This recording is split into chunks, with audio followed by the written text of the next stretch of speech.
पुन्हा एकदा ट्रान्सपोर्टेशन जे ते संपावर जे जाणार आहे पाहायला गेलं तर ठाण्यातील मोठमोठ्या विविध संघटना या ठिकाणी एकत्र जमलेल्या आहेत। ई चलन चुकीच्या अंमलबजावणीमुळे या सर्व संघटना एकवटलेल्या आहेत आणि येणाऱ्या उद्याच्याच दिवशी ते आझाद मैदान येथे चलो आझाद मैदान असा नारा देण्यात आलेला आहे।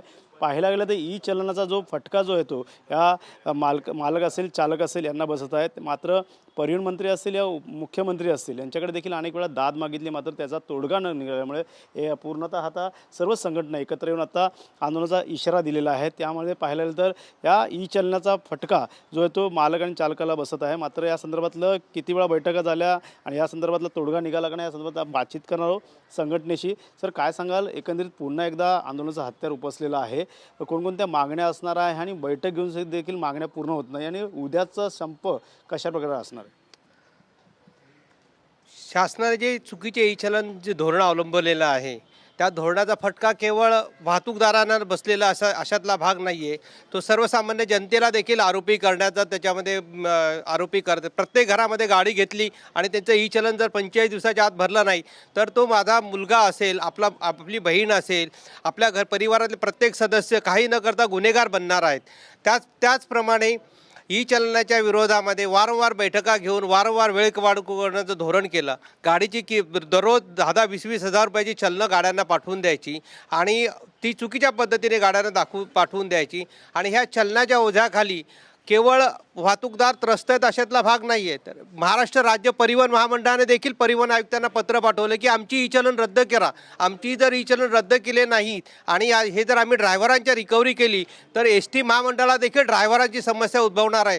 एस-टी महामंडळाला जर ड्रायव्हरांची समस्या उद्भवणार असेल तर सर्वसामान्य वाहतूकदाराची अवस्था त्याच्याहून बिकट आहे आणि ह्या संपूर्ण अर्थव्यवस्थेचा कणा म्हणजे वाहतूक व्यवसाय आणि या वाहतूक व्यवसायाला जो चालवणारा जो आहे तो मुख्य ड्रायव्हर आहे आणि ई चलनाच्या भीतीने आज ड्रायव्हर गाडीचं ड्रायव्हिंग करण्यासाठी मनाई करत आहेत। अशा प्रकारे वाहतूक व्यवसाय कोलमडीस आल्यामुळे आम्ही उद्याचं चलो आझाद मैदानाचा नारा दिलात आणि आमच्या गाड्या घेऊन आम्ही शासनाच्या दरबारात नेऊन सोडणार आहोत।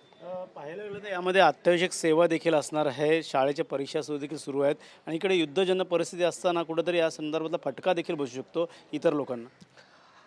आपलं म्हणणं अगदी आहे की आमचा नाईलाज आहे। ज्याप्रमाणे बाळाला भूक लागल्यानंतर रडू येतं, सुरुवातीला तो कँग करतो, परंतु तो आई त्याचं लक्ष देत नसल्यानंतर तो जोरजोरात रडायला लागतो। जोपर्यंत जोरजोरात रडत नाही तोपर्यंत आई देखील त्याला दूध पाजत नाही। तशीच आमची माऊली शासन आमच्यावरती आमचं व्यवसायाचं जे आलेलं संकट आहे दूर करण्यासाठी आम्ही हे आंदोलन करीत आहोत। मात्र कुठंतरी सरकारला वेठीस धरतात, नागरिकांना वेठीस धरलं जाणार, त्यामुळे याचा फटका देखील मोठ्या प्रमाणात बसू शकतो। काय वाटतं येणाऱ्या काळात मागण्या जर पूर्ण झाल्या तर पुढचं आंदोलन? साहेब, गेली 8 महिने झाले संघटनेचे सर्व प्रतिनिधी आणि कमिटी गठीत केली होती। त्यावेळेला सुद्धा एक आंदोलन होतं। त्या आंदोलनामुळे सरकारने आम्हाला आपली बाजू मांडण्यासाठी आम्हाला वेळ दिला आणि त्यात एक कमिटी स्थापन केली। त्या कमिटीला 8 महिने झालं, त्यांनी सांगितलं की 2 महिन्यात आम्ही अहवाल हे करतो, पण सरकारला त्यांना हा वसूलच करायचा आहे। त्यांनी ठाम निर्णय घेतल्यामुळे आम्हाला ह्या वाहतूकदारांना आता जगणं मरणं मुश्किल झालं आहे। बँकेचे हप्ते रोजचे महिन्याला लाखो रुपयाची चलनं गाड्यावरती येत आहेत। कुठले ट्रॅफिक असू द्या, सर्व गोष्टी काल आम्ही मंत्रालयामध्ये प्रताप साहेबांच्याकडे मिटिंगला होतो। त्या मिटिंगमध्ये त्यांनी स्पष्टच सांगितलं की खरोखरच तुमच्यावरती अन्याय होतो आहे, पण काही गोष्टी आहेत त्यामुळे हा अहवाल थोडासा लेट झालेला आहे, पण लवकरात लवकर तो अहवाल आम्ही सादर करू। पण आम्ही त्यांना ठामपणे इन्कार केला, कारण ह्या गोष्टीचा सरकार असंच तडीच नेत असेल तर सरकारने जे आता GR काढलेत एवढे जाचक आहेत की त्यामध्ये वाहतूकदार जगेल का तो जेलमध्ये राहील का तो व्यवसाय करेल अशी परिस्थिती निर्माण झाली आहे।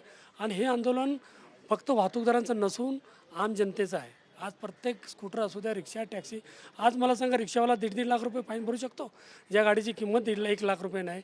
अशी परिस्थिती येऊन ठेपलेली आहे, लोकांना जगणं मुश्किल झालं। आता काय आहे, हे वाहतूकदारांच्या निमित्तानं आमच्या पाठीमागे सर्व ओला, उबेर, टॅक्सी, रिक्षा, जेवढ्या वाहतूक संघटना आहेत सर्व आणि जनता, मेन म्हणजे जनता या आंदोलनाला पाठिंबा पूर्ण देत आहे आणि त्यामुळे हा आमचं आंदोलन उद्या आझाद मैदानला 11 वाजता येऊन ठेपणार आहे। मात्र परिवहन मंत्र्यांचं म्हणणं आहे की कुठेतरी आंदोलन मागे घ्यावं। काय वाटतं येणाऱ्या काळात घराणं ऐकलं जाणार? साहेब, जोपर्यंत ई चलनचा जो मुद्दा आहे क्लिअर होत नाही तोपर्यंत आम्ही कुठलाही हा आंदोलन चालू ठेवणार आहे। आणि 1 दिवस म्हणजे उद्या काहीतरी कन्फर्म आम्हाला काय आश्वासन नाही दिलं तर 6 तारीखपासून मुद्दा आम्ही मुद्द्यात आंदोलन करणार आहे। असेल, टँकरची व्यवस्था असेल, दुधाची असेल, भाजीपाला असेल, याच्यामध्ये देखील फटका बसू पोचू शकतो तो परिणाम होऊ शकतो। त्यामुळे तुमच्यामुळे आमच्यामुळे काय आहे? गव्हर्नमेंटमुळे साहेब, आमच्यामुळे कसले आहे?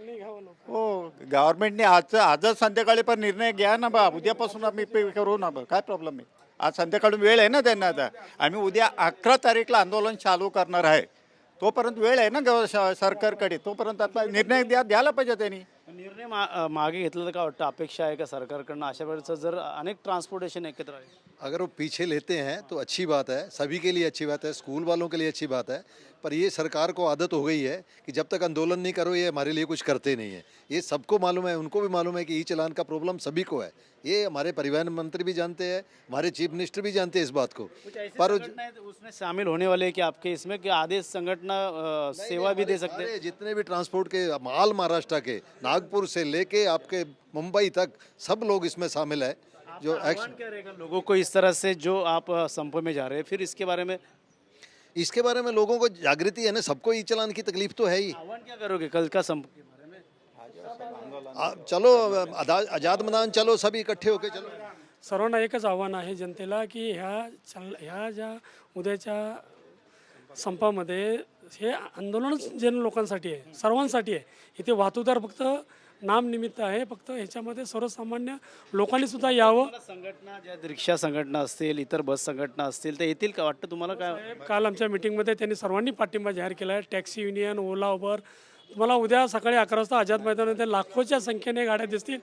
250 युनियन आहे इसके अंदर, म्हणजे त्याच्या आतमध्ये सामील आहेत आणि ते उद्या 11 वाजता आझाद मैदानाला धडकणार आहेत. नक्कीच येते मालक चालक संघटना. त्यापैकी पाहिलं तर ह्या ज्या फळ दूध विक्रेता असतील, गाड्या असतील, स्कूल बसेस असतील, प्रवासी वाहतूक असतील, रिक्षा असतील, अशांना प्रत्येकाला जे ते ई चलन लावण्यात आलेलं आहे. त्यामुळे ई चलनाचा फटका जो येतो यांना बसत आहे. त्यामुळे सरकार दरबारी त्यांनी मागणी केलेली आहे. उद्या 11 वाजता आझाद मैदान या ठिकाणी सर्वच गाड्या ज्या आहेत शासनाच्या ताब्यात देणार आहे आणि आगळे वेगळे स्वरूप जे आहे ते आंदोलन येणार आहे. त्यामुळे येणाऱ्या काळात आता सरकार याकडे कशाप्रकारे तोडगा काढतो हे देखील पाहणं गरजेचं आहे. मात्र सध्या तरी संघटनेकडनं हे आक्रमक पाऊल घेण्यात आलेलं आहे आणि या आंदोलनामुळे कुठेतरी महाराष्ट्र असेल, रिजनमध्ये असेल, याचा फटका बसू शकतो.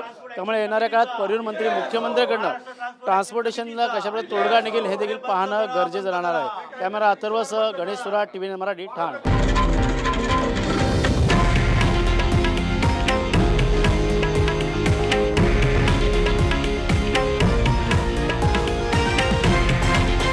हे आहे देशातील नंबर 1 न्यूज नेटवर्क आणि आपण पाहत आहात TV9 मराठी, एकमेव.